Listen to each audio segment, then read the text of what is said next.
Հասմիկ Հակոբյան։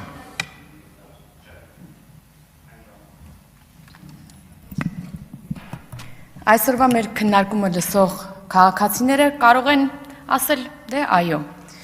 իշխանությունն ունի որոշ թերացումներ, մի պատգամավոր ընդդիմադիր խոսում է գծանշումների, որոշակի թերացումների մասին, մի պատգամավորը խոսում է, որ այ 300%-ով չի բարձրացել մեր թոշակառուների նվազագույն թոշակները, այլ մի քիչ է այնտեղ տոկոսը, ոնց հասկացանք քննարկումներից։ Մյուս պատգամավորը էլի որոշակի ձնամաքրման հետ կապված որոշակի թերացումներ է տեսնում։ Ես տարօրինակ բան պետք է ասեմ, սիրելի հայրենակիցներ, ուզում եմ այսօր արձանագրեմ մեր ընդդիմության, մեր գործիչների պրոգրեսը,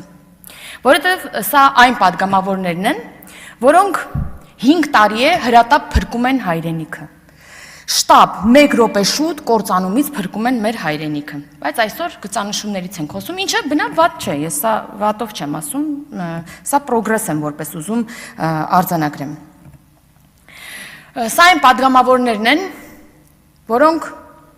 5 ամիս է վերջին, ամեն օր մտնում են մեր տները, ձեր տները, հեռախոսների միջոցով, հեռուստատեսության միջոցով ու ասում են հույսները կտրեք Հայաստանից։ Հայաստանի իշխանությունները արտատարածքային միջանցք են տվել ադրբեջանցիներին, ադրբեջանցիները մտնելու են դուրս գան, ինչ ուզեն անեն, ոնց պետք է մեղրիով անցնենք, ոնց պետք է Իրանի հետ կապ ունենանք։ Այսօր այդ նույն պատգամավորները, պարոն Խաչատրյանը, ասում էր, որ ինքը դա միջանցք չի անվանի,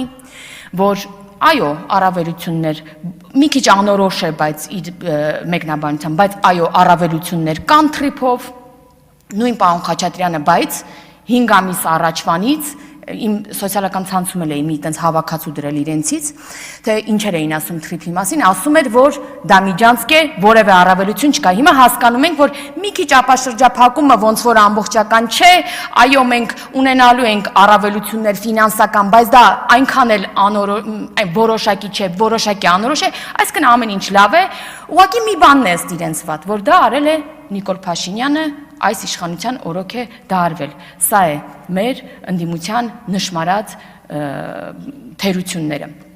Մի բան էլ այսօր նաև խոսվեց քաղբանտարկյալների մասին,